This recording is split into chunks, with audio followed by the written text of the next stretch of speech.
Maagang pamasko ang atid ng DOLE, Department of Labor and Employment sa mga minimum wage earner sa Mimaropa Region.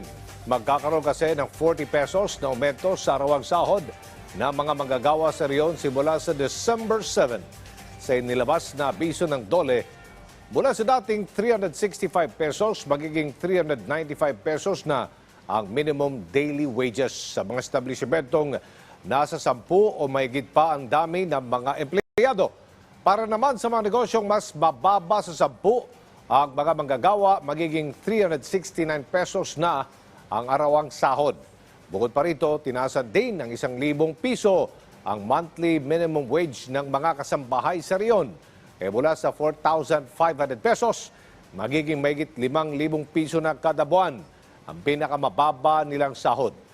Tinatayang mahigit 46,000 na minimum wage earners at mahigit 113,000 na full-time at above minimum earners ang magbebenepisyo sa aumento sa buong Mimaropa.